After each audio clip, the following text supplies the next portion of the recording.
Who's joined us. If you're here for the Student Rec and Wellness Center, you're in the right place.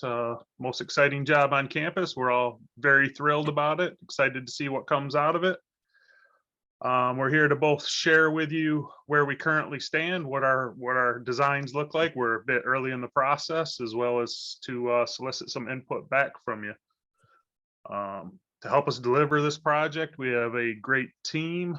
If you want to see folks from the MSU side, of course, this will be a student life and engagement facility. The recreational sports and fitness services report from the rec sports and fitness services. We have Joel Eddy and Patty Emke as panelists here. Our design partners consisting of Moody Nolan, Rossetti, Eric Beckett and Rader, Fishbeck and Peter Basso.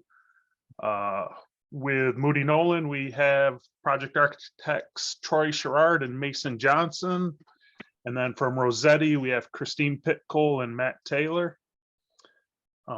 Maybe Matt hasn't joined us yet. So, sometimes it's hard to see the presentation and the people that are with us at the same time.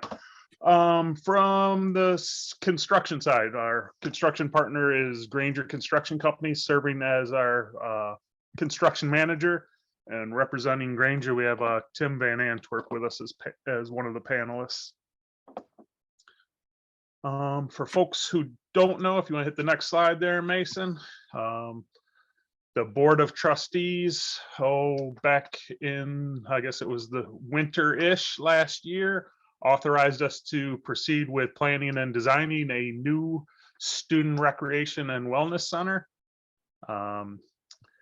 In the board resolution, the reasons and the project description are here. The reasons, I know a lot of you are well aware that our existing facilities are anywhere from 40 to 100 years old, lacking the amenities that a lot of students desire and some of our peer institutions are able to provide. Part of that reason was our previous funding model. Just the university did not have significant general funds for a full overhaul of our facilities or a new facility. Thankfully, the student governance recommended and the board followed through and approved a student recreational fee, which is funding this project amongst others. And the reason for the facility, I guess, is the focus on overall student health and wellness. So it's about developing our students, retention, complete wellness beyond more than just our rec facilities. And some of our partners will talk here that it's different than just a new IM building. It's more than that. So the project description, again, from the board resolution, is it'll be a new rec and wellness center to replace IM West. So at the completion of this project, IM West is scheduled to be removed. The new student rec and fitness center, as I say, will have an eye towards future development trends within health and wellness. And I guess they didn't actually say what future development is, but also development of our student population. And for those who don't know the location, it's going to be at the southeast corner of Harrison and Shaw Lane, the sort of the west entry into campus. It'll be just south of Breslin Center and the home of formerly Cherry Lane and Faculty Bricks. Hopefully that'll give you some insight on the location. You can see it a little bit better on this map, but I'll let Troy, you want to lead us through? Yeah, thanks, Brian. And again, as Brian mentioned, we're early in the design process. We've been following a master plan that was created out of a recreation and wellness study. The priorities are, 1 through 5 as shown on the screen, with 1 being the service road fields, which I believe just opened. The second in the master plan is this recreation and wellness center, which is number 2. And that's what we're going to talk about today.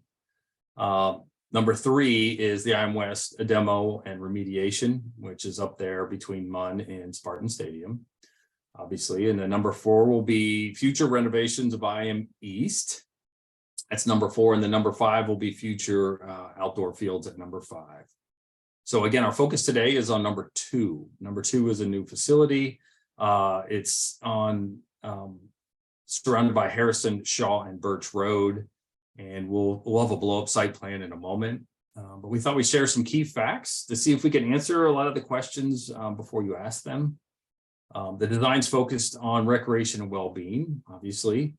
To give you a sense of scale, the project is about 287,000 square feet and has a footprint of about 145,000 square feet footprint, because the building it's roughly 3 stories. We call it a 2-story with a mezzanine because there's not a whole lot on the 3rd floor. But it is the equivalent of a 3-story building, if you want to get that in your minds. We are targeting a lot of sustainable practices, which most new projects should. There's a focus on reducing energy loads and water loads across the board. A lot of other sustainable features, reduction of embodied and operational carbon. We're doing a lot of passive design strategies with solar orientation, solar shading, natural daylighting, all that good stuff. You can keep going, Mason. Thanks. We thought we'd give you a snapshot into the program that's going to be within the building, because a lot of times floor plans don't exactly show exactly what we're looking at. But again, the program elements in no particular order. Obviously, with the Rec and Wellness Center, we're going to have fitness and exercise. That's much of what you would expect: treadmills, ellipticals, bikes, free weights, functional fitness. I think many of you have seen what that means. But again, those are 1- and 2-story environments. They're open and usually like a lot of natural daylight and openness. The next program element is a gymnasium and jogging track. Gymnasiums will be wood floor, the 2-story spaces. Again, we try to work in natural daylight for basketball, volleyball, badminton, and can have, group club sports or other events can take place in there as well. And then the warm up, cool down jogging track usually goes along those spaces, again, as an amenity for students. The other one here is multi-purpose. These are separate rooms that, can be divided off. Usually have audio and technology for, everything from Pilates to yoga to aerobics, taekwondo, martial arts, you name it, spinning. These are kind of separate fitness spaces. Group activities, we call them group exercise, to be shared. You can go to the next one, Mason. Thanks. Some other key program items in the building is, we call it MAC and turf. A MAC is a multi-activity court. And turf is what you'd expect: turf grass indoors for indoor soccer, futsal. There'll be divided nets. It's also a 2-story space, again, for a lot of recreational activities. Vertical climbing is what you would normally see. It's a rock wall for you can rope, you climb vertically, versus bouldering, which is horizontal climbing, which is both arms and leg strength as well as dexterity, but that's more horizontal. Both those will be program elements in the building. And then lastly, wellness suite, various program items. These are spaces that are focusing more on mind and body. These days, there's more of a focus whose wellness is on getting out of the busy, crazy world and finding spaces for students and faculty and staff to be and get out of the busyness for a place to sit and meditate and talk and all that good stuff. Those are the kind of the key program in the building. To keep moving here, we thought we'd share what our guiding principles are, or what we call it our project priorities.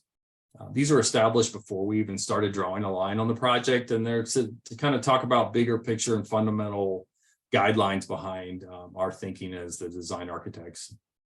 Obviously, diversity, equity, inclusion, and belonging. That'll be, it says new model, but it'll be a continuation of a model that's being carried across the university for new facilities. It'll be a focus of student and faculty success through an inclusive environment.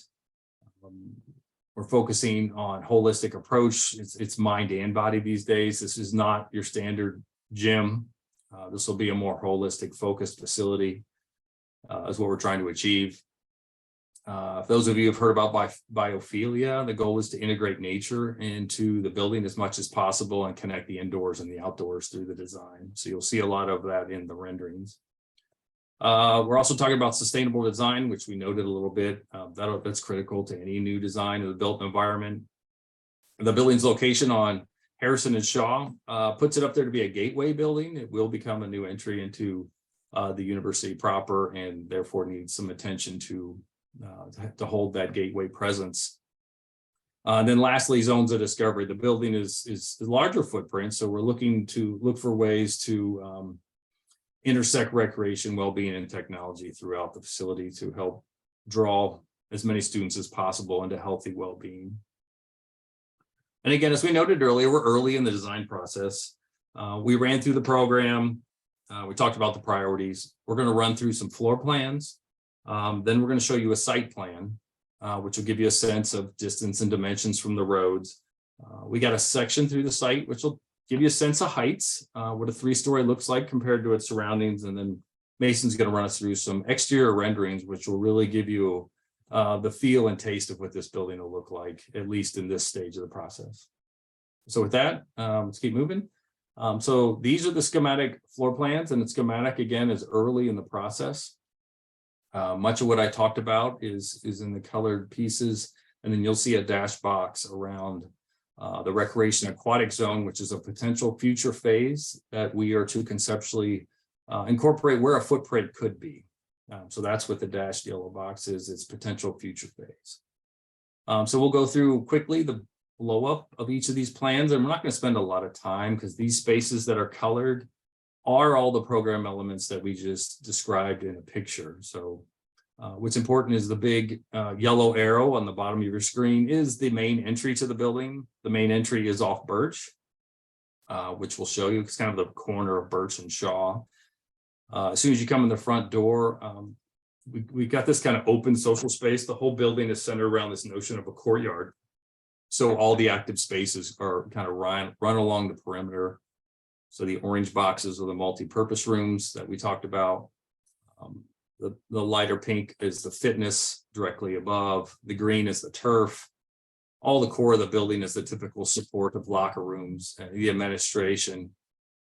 Directly adjacent to the front door is the climbing wall, which you'll see as you come in the front door. Again, trying to make sure as soon as you come in the front door, you get views into all the active spaces. You can go to the next floor, Mason. So this is the second floor. And again, this is where a lot of the bigger activities are. You'll start to see the gymnasium, forecourt gymnasium on the top of the page. That's along Harrison. And again, we'll show you a site plan in a moment, but this will give you a sense of scale. Those are 4 basketball courts in a row, striped for volleyball and badminton, and will be used for a lot of other things. The light red color in the middle is a fitness area, which all is open in the courtyard and open out to the exterior. Again, trying to bring the outdoor in and the indoor out. Bottom of the page, you got 2 other basketball courts. We're calling a multi-activity court. It'll have a little higher technology and be used for more multiple activities that can be separated off. Just to the left of that, there are 4 racquetball courts, which are conversion courts for both racquetball and squash. And then lastly, on the mezzanine level or 3rd floor, depending on how you're looking at it, this is the warm up, cool down, jogging track. You can see the little lines for the lanes. There's 3 lanes that go around all the core space and look into all the other active spaces, in addition to a multi-purpose room and some fitness up on an upper level. Again, most of the glass on this facility will be on the north and south ends of the building. The east and west will be more translucent glazing, and that'll be important when you start to see the renderings. So let's keep moving here. So this is an overall aerial of the site to help orient everybody who's listening. You can see the old Faculty Brick site. Just north of the page is Breslin, and to the right is Wonders Hall. The site is pretty open here. Our goal of the project is to save as much as the trees as possible on the Shaw and Birch corner. There's some great trees there, so our goal is to preserve as much landscape as possible. Some of those older trees and specimens, we've been being pretty selective of what we can keep. So that'll just help orient you a little bit. Again, north is to the top of the page. With that, let's look at the site plan. So not to confuse you, but on this site plan, north is to the right of the page. So north is to the right where it says Shaw Lane, Harrison, top of the page is west, and then east of the site is Birch Road. So again, what you'll see as far as the overall site, and again, I won't go into everything, but the goal is just to give you a sense. The main entry, where it says entry, is off Birch and Shaw. That's where most students and whoever uses the building will enter and exit the building. That is the primary entrance, and unless there is an emergency, will be the only entry, other than a possible second entry down between the future phase. Rec Aquatics will be the secondary entry. The building, just for reference, off Harrison Road, it's about 113 feet off the edge of the road, I guess, to give you a sense of scale. So there is a setback. All those squigglies that you see there are landscape buffers. There'll be a significant amount of landscape buffers and trees in the building, again, to help with its scale and how it would provide some buffer to the space in the building. What else can we tell you about this one? When we go into the site section, this is a section, if you cut a line east to west, you'll see Wonders Hall on the left, Birch Road, setback of about 145 feet. Again, that's where the side of the main entry. Then you have the Rec and Wellness Center there in the middle, about 113 feet then to the edge of the building to Harrison Road. And then the closest building on the other side of Harrison is the apartment building, which is roughly about 35 feet tall.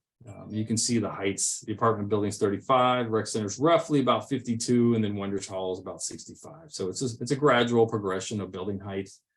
There's nothing too tall here or out of the normal. With that, I'm going to keep us moving. So I'm going to, after this, pass it on to Mason so he can give you a sense of the exterior palette. Again, we're early in the design, and then some of our current renderings. And then we'll be happy to answer any questions that you might have. Yeah. Mason? Thanks, Troy. Sure. So we can kind of talk through a couple of things, and we kind of have grouped things into solid and what you'll see is transparent or translucent materials. Again, this is still early, but what we're trying to establish right now is the general look and feel of how we want this building to present itself as one of those key first elements as you approach campus from the west side. One of our project priorities is the fact that this is going to be a gateway building, and we want to make sure that this has the right MSU tones and projects positively on campus. And so when we talk about some of the solid materials, we're looking at things like a cementitious stone panel, but also trying to tie in those elements of brick and cast stone and masonry that are so evident on campus in some of the more historic buildings, as well as some of the new ones. So on the left there, you can see the new STEM building, as well as Wells Hall, that really start to tie together and maybe usher in a new era of what the material palette could be on campus and how we can still pay homage to some of those more historic and classic building types on the academic side of campus. When we talk about transparent and more translucent materials, there's a couple of different options that we're exploring. The main one being obviously glass, trying to allow as much natural daylighting into the facility as we can. As Troy had mentioned, focusing a lot of that energy on the north facade along Shaw, as well as the south, to really maximize the peak daylight hours, but also trying to limit some of the solar glare and being conscious of the energy loads on the building so that we can have a more sustainable and passive design as we move forward. Additionally, exploring some things like a translucent glazing system. So it's not particularly clear, but it allows light to come in at a very even and ambient level. So it brings all that warmth and natural daylight from the sun, but you don't get the glare and the sort of super bright effect that you do with glass in that sort of perfectly clear transition. So we wanted to take a second and start with a more aerial perspective of what we think this facility might be. As we work through these early design phases, we will continue to add more detail and look to incorporate a lot of really important moments throughout this facility. But this is from the corner of Birch and Shaw, looking back towards Harrison Road. So you can see the facility is not particularly tall, but it does sort of blend nicely into the landscape. We've got a lot of buffering when it comes to things like bioswales and rain gardens as you approach on this entry corner. Again, you'll start to see elements pop out from the facade of the building and really start to become pronounced on that main corner from Harrison to Shaw, like the forecourt gymnasium on the second level. So coming back down to the ground view here, this will be the main entry corner. Again, still at the corner of Birch and Shaw. But you can see that that large buffer and that setback will really start to incorporate a lot of the landscape and be a welcoming gesture to all of the students and faculty and staff that are coming to the facility. It's a little hard to tell in this image, but these trees over here to the left, we're planning to try and save as much landscape as we can through the construction of this building. And we really hope there's some really great specimen oak trees on the corner there, Birch and Shaw, that we plan to incorporate into the landscape. As we start to circle around the building, we're now at the corner of Shaw and Harrison, looking back towards Wonders Hall. And you can see that the main facade along Harrison is very simple and clean and not super tall, but we want to make sure that we're being good neighbors to the community around us, but also starting to establish that corner and be welcoming as folks come and arrive on campus on that west edge. So you can see here the basketball courts up on the second floor. There's a bit more of a setback underneath, and that'll be all of the fitness that's really going to start to tie into the landscape again. As we rotate a little bit farther, so now we're on the southwest corner. We're looking back towards, on the other side of the facility, you would see Breslin and Munn Ice Arena and Spartan Stadium. But at this perspective, you're starting to see a little bit more depth and that terracing and layering of different spaces to the south side of campus, which is going to start to open up towards that meadow and landscape that's already on the site. So on the left here, you're seeing the turf arena, as well as that potential future phase and how it might integrate should that come down the road. Again, moving a little bit farther south, you can really start to see the emphasis on the landscape and how this building really starts to blend in and soften in this terracing core here that Troy had mentioned.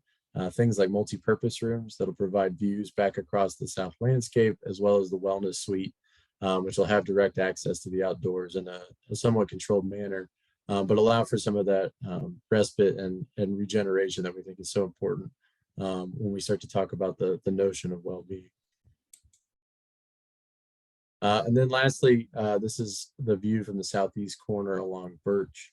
Again, you can start to see the integration of more solid materials on the east and the west to help control sunlight, but still allowing for some punch openings and some glazing to bring in that natural daylight, but starting to prevent some of that really low winter sunlight in the mornings on the east. And then the same thing is true on the evenings on the west side, and really exposing the north and the south facades as the main pieces. I believe that was the last one. So I think at this point we can open it up to comments, questions. I know Brian and Tiana have been monitoring the chat. We're answering some. One that I was just gonna post here. Mason was from an anonymous attendee, asked, will the entry area be well defined and stand out? The rendering makes it seem to blend in and not be an obvious entry point. I know that certainly we expect that to be a prominent entrance, but if you can maybe speak to how we've tried to achieve that. I think the angle of this and some of the landscaping, some of the things that just aren't accurate in our rendering, don't maybe give it the prominence that we expect it to. Yeah, absolutely. So I think that's a great point. And again, you know, we're still early in the design phases, but that is certainly at the forefront of our brains. I mean, no one wants to go to a building and not know how to get into it. So, you know, introducing pieces like canopies and some signage will really start to make this entry pop. But I think if I go back to the plan, or maybe that aerial, some of this landscape and hardscape along the front edge will really start to define that as the prominent corner. as students and people begin to flock to the site.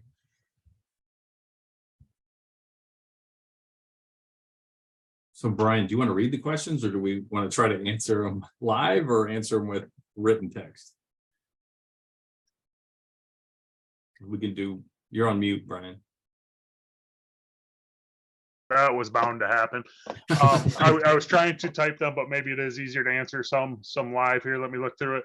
One I see from Kaiser Mock, since wrestling currently practices in IM West currently, will there be space in the new facility for them?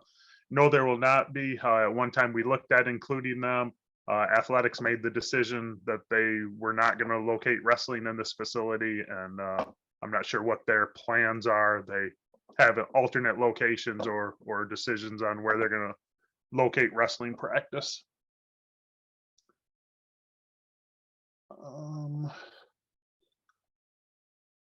I see from an anonymous attendee, will there be extra storage rooms for clubs to use, because clubs use those spaces and IM West currently store stuff? I'm not sure which clubs, maybe Joel or Patty could speak to which clubs store things over there, and then maybe the design team can speak to whether we have space to accommodate that or whether we'll take that into consideration. Yeah, there are a few club teams that practice here at the IM West do store some practice items and things like that in the various spaces. So certainly, go ahead, Troy, please. Well, I said the program does include club sports storage.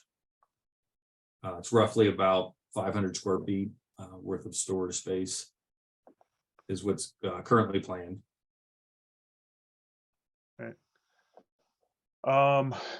There's a question from Kathy Jacobs. I live across the street. Any noise concerns or traffic? Speak to that, maybe Troy or Mason, on the size and scale and impact on the adjacent neighborhood and some of the buffering. And yeah, the other is we're talking about across Harrison. I assume so, yes. Yeah, so across Harrison, no, that's again, most of the entry points to the building will be off Birch and Shaw. There shouldn't be any, traffic, at least related to people or pedestrians. I assume the Harrison traffic will remain the same, whether however they were getting there. There shouldn't be any noise from the facility being generated outside the building. There may be some outdoor activities on the south. We have some plazas. Future phase may include, there you go, some sand volleyball. But nothing of any large particular scale. And Brian, maybe to augment that, this is Tim from the construction side.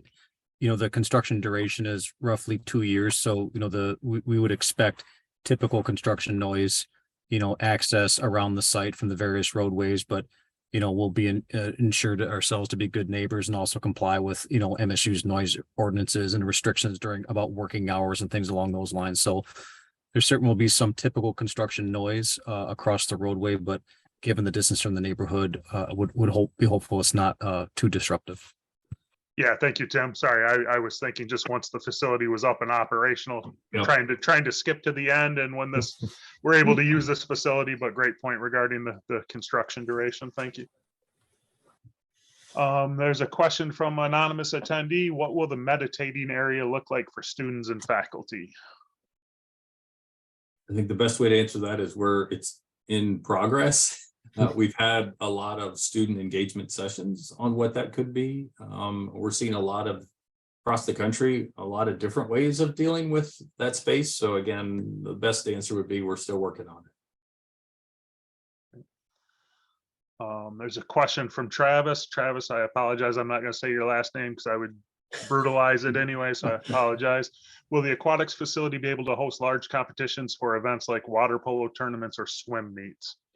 At this point, we are not designing the phase. It's more of a placeholder and kind of what's been done at other places.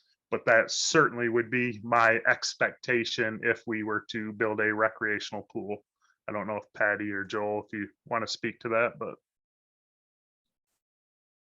again, at this point, we don't have authorization for that phase. If we receive funding, we'll pursue those, but certainly that would be something we would like to entertain, recognizing that those venues don't exist in mid-Michigan and the value that those venues could offer to the area. Jeff Friedel, will public be able to have access by paying a recreation fee? Last I knew, that certainly would be an operations decision. I don't believe the team has decided on that yet, on how memberships for university affiliated members would be handled. So I guess I would have to defer on. I don't believe that decision's been made at this point. A few new fitness and recreation centers from Skidder, McConkey. A few new fitness and recreation centers like Embry-Riddle and University of Colorado have incorporated gender neutral locker rooms. Are there any similar plans with gender neutral space in this facility? Yes, and I'll let maybe Troy and Mason expound on that. Mason, why don't you zoom in and show them our current development? The answer is yes, and the question now is most effective. So Mason, do you want to walk them through what we just quickly what we've looked at for the locker room area? So a lot of what we've seen at other colleges and universities is kind of come down to a third. So that's our starting point for right now. But the general idea is that everyone will have equal and equitable access to the locker rooms. They'll be open, they'll be spacious, there'll be plenty of space for things like day lockers, where you can come and drop your bag. But the idea is that the core here through the center will be lined with private changing rooms and gender inclusive restrooms for single use. And then on the back side of each of those will be the traditional men's and women's locker room spaces. Similarly, as you kind of move through the center of the space, there'll be much more locker space and some additional gender inclusive spaces on the back wall. So really trying to balance the square footage between traditional men's, women's, as well as gender inclusive and single use spaces. Mason, while you're on that slide, there is a question. What will the meditating area look like for students and faculty? Yeah, I think Troy was kind of getting at this. So right now we have it somewhat planned for the south edge of the facility. We are exploring lots of different opportunities for this. And I think as we get a little bit farther along in the design process, we'll probably have a clearer answer. But trying to keep it flexible, keeping it soft, keeping it quiet, and able to accommodate many uses for different individuals and groups on campus. There's a question, what is the reason for the delay in adding an aquatics area for those with mobility issues who benefit from swimming? Why is this not part of the basic design? It came down to cost. It's a significant cost for the pool. Trying to deliver the most program that we can at this point. Again, we are hopeful that future phase will be approved and will come, but we cannot make that commitment. It's trying to deliver the most facility we can on a limited budget, I guess is the answer, the short answer there. I remember Dr. Richard Lunt from engineering was part of the development of these glass solar panels. Did I hear we would be using those in this development? We currently do not have plans to use a glass solar panel. I had heard a similar concept. I'm not sure the viability, but we are not that far into design that if that were a feasible option, I don't want to say no, we would not entertain that, but there has been no commitment to use them in this development to this point.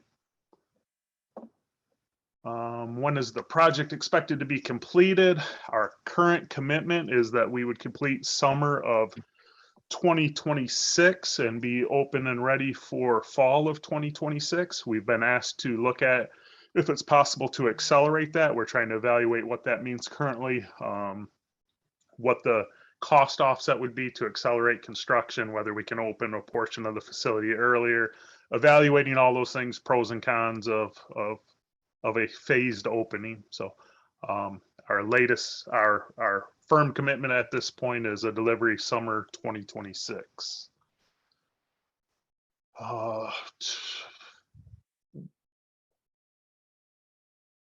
I'm an outdoors club and we currently store gear in IM West. Would we be able to store stuff in the new facility once it's built? I think that's a similar question previously. Troy, did you mention that we are planning on some storage space in there? Yeah, we're planning to, the outdoor adventure center will have some space in this facility. Again, we want students to know that those exist, the outdoor clubs exist, and so we will have an adventure center desk and resource room and place to store some things within the building. So yes, it's a matter of how much and how we can work it in. We do have a dedicated outdoor entry and overhead door to provide access and prep for camps and other things that would take place on the outdoors.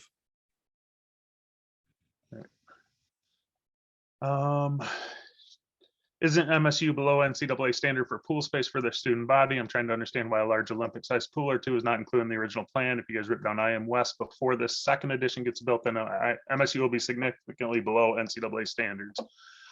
I guess NCAA standards imply competitive swimming and diving. I know previously there was the NERSA guidelines are just that. They're sort of guidelines and recommendations. I don't know, Troy, maybe if you want to speak to what NERSA guidelines are, they're not requirements. Yeah, they're guidelines, and they would state the number of lanes that would be required for a university of a certain size.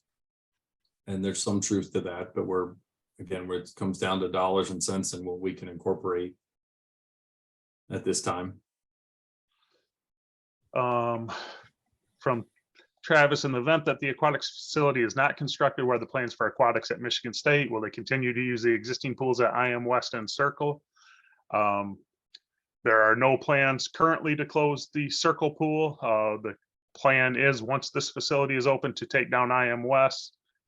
Currently, aquatics is obviously a very hot topic around campus, and I can't speak to that planning, but know that folks are having those discussions. More to come. Looking ahead, what's envisioned when IM East phase comes along? Keep in mind the IM East phase is beyond our current funding. So that phased plan was, if you were able to go across campus and do all the renovations, here's a phase plan. That phase plan significantly outpaced the amount of dollars available. So at this time, I would say in the immediate future, there's no planned renovations for IM East. That's more of a long-term strategy. So we really haven't gotten into exactly what that program would look like at that point. I have very mixed feelings about 4 convertible racquetball squash courts. Those are not the same width. To this day, MSU has 0 true international squash courts. The IM East design made the mistake to build more hardball, 18.5-foot courts. Already at the time of the IM East construction, 90% of the game had become international squash, which is 21 feet. A convertible court is presumably based on racquetball, which is 20. I've been at MSU since 1985 and was hoping we would finally have real courts. I'm not sure what to think about the 4 convertible court designs. I understand the compromise, but would prefer 4 squash courts. I think a better choice on 4 courts would be 1 of each type: 1 squash, 1 racquetball, 2 convertible. I don't know if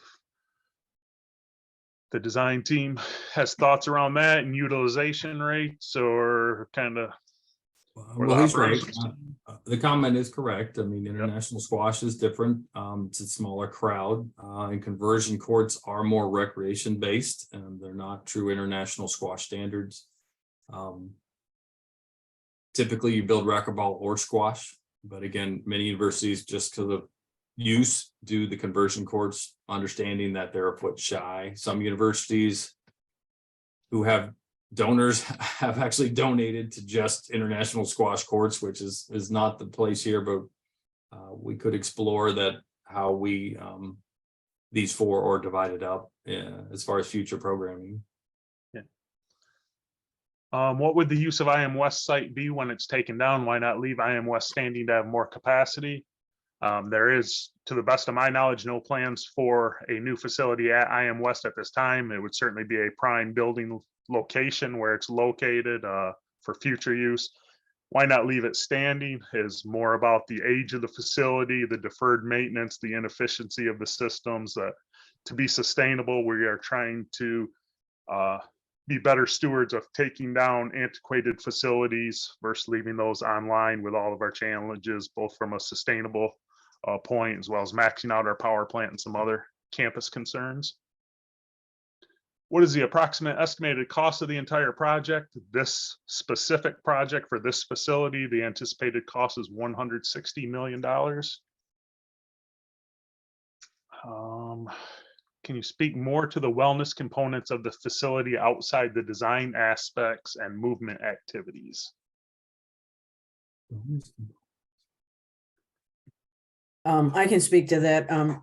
One of the components that we're looking to develop is to provide a comprehensive whole person well-being care model, which incorporates into the mind, body, spirit, and look at it as being self-directed, balanced, and as I think it was mentioned earlier, looking at it from the holistic component. That is the overall plan that we're looking at outside of looking at the facilities. Thanks, Patty.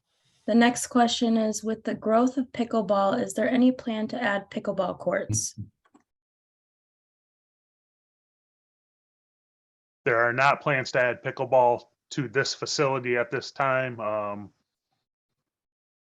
There are others who maybe, I know that we've had some of those conversations in our groups, and the thoughts were that maybe there's an adequate inventory of courts within the East Lansing area, maybe not specifically on campus, but trying to, again, provide the most, the best, the most utilized programming with the limited funds we have. We just couldn't include anything, and pickleball is not included at this point in this facility.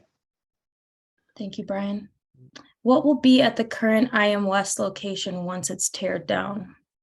So there's no plans that I am aware of for a new facility at the IM West location, that it would be restored, grass and landscaping and whatnot at this point, but certainly that would be a future building opportunity. You said the aquatics cost has been discussed already, but I did not hear. So for everyone's benefit, I believe 40 million for a 50-meter pool with 5-meter platforms and springboards. I think that's roughly accurate. There was, in rough terms, 40 million for a 50 million with platforms and springboards, up to 50 million for some of our peer institutions. So that's order of magnitude dollars. I don't, please don't quote me on the 40 million, but that's not far off.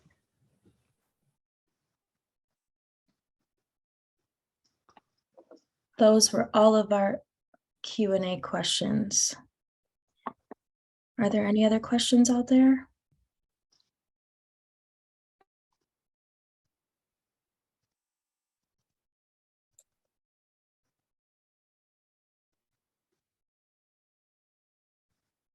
Going once, going twice. Bueller.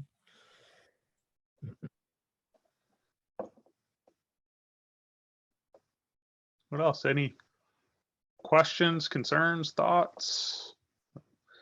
I know there was one of the questions about communication plan. Certainly this is us trying to communicate what's coming. Again, we're early in the process. Things are sure to change, but trying to incorporate everybody's feedback, understand what the community needs and desires are, delivering what we can within our limited constraints.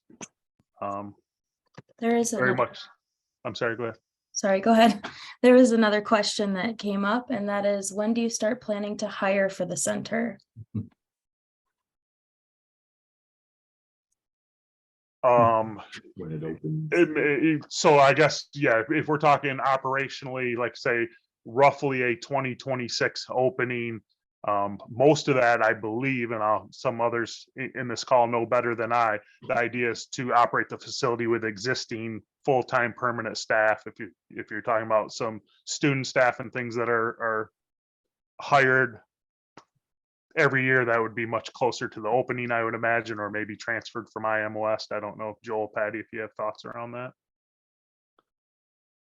I would say that's very accurate, Brian, that as we get closer to an opening, obviously we would have a large hiring fair to basically try to build that staff so we can operate this facility. Thank you. Will the public have access to this or only students and faculty?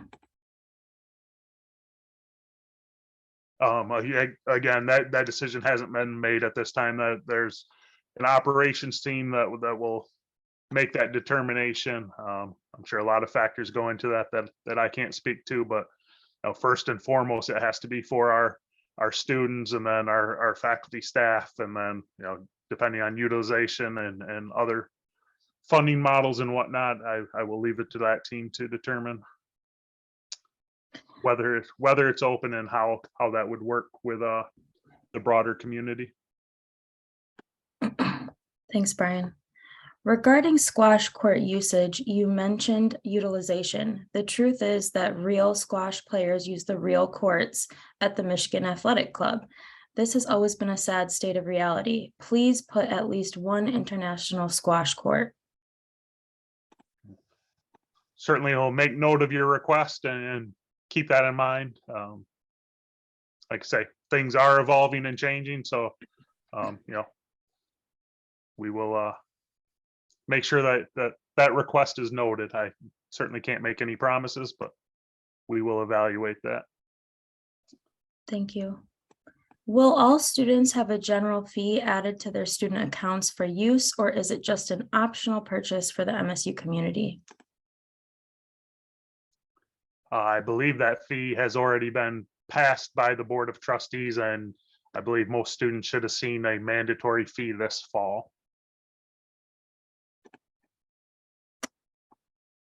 Regarding pickleball, don't repeat the mistake that was made with the IM East and squash. Don't look at historical utilization, but at the current needs. We'll definitely take note Agreed. of that. Mhm. Hey, Philip, you know that there are pickleball courts and lines at the IM East, as well as those pickleball courts outside of Fee Hall. I apologize, Patty. I know I misstated that previously. Excuse me. Yep. Steve someone asked is- the whole facility air conditioned. Yes, it certainly will be. And where can comments be submitted? We will post this presentation up. The IPF hosts a project website where we will post this this presentation, and I will also get a place for comments. I will get that posted up. I will look back through this. I'm sorry, I didn't see the name on that comment. But certainly that's a great point. We'll provide that avenue for feedback from Jeff, and I will send something out to you specifically, Jeff, for follow-up. So folks have any questions, concerns at any time, you can send them to me. I'm the MSU project manager, Brian Mullen B1 at msu.edu. Feel free to send me any correspondence, and I'll make sure that the team is at least aware of your concerns and follow up for you.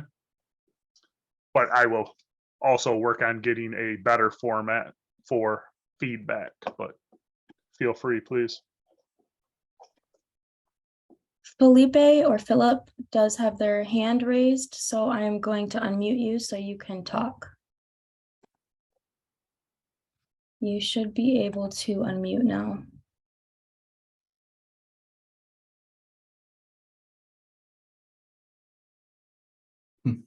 Okay, perhaps that was an error in the hand raise. I'll lower the hand. There was someone who did ask what IPF is. So for those of you who don't know, IPF is Infrastructure Planning and Facilities. Brian and I are both part of that team at MSU.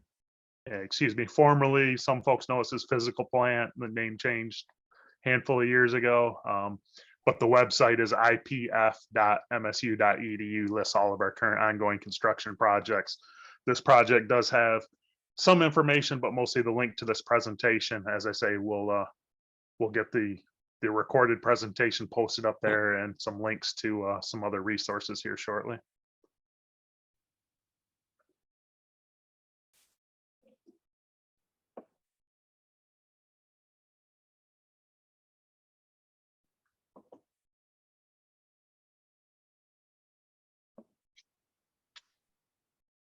Anything else? Thoughts, questions, concerns? Again, this is far from, a finished design or far from the last opportunity for feedback. You'll see more to come. Just wanted to give folks some vision of what we see coming in the future, some excitement. I know the project team's very excited for it. I hope folks that are aware of it on campus, I know, are excited, and we're trying to get more folks aware of it and all looking forward to it. One more chance for questions, concerns, anything. Right, I do very much appreciate your attendance, the questions, your interest in the facility, and we hope to deliver just an outstanding facility. I think it's going to be night and day from where we currently are with our facilities. We're gonna really push forward. So We do have another question.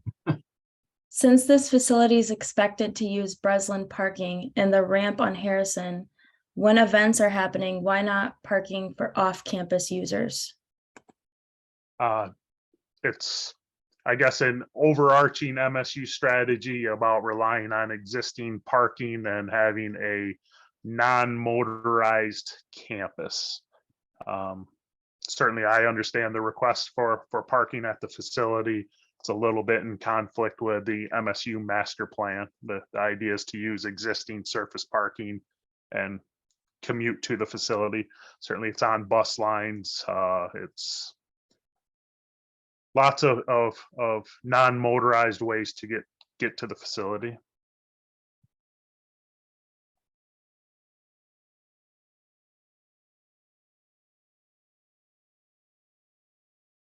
Okay. With that, again, thank you everybody for your time and your interest. Very much appreciate it, and more to come.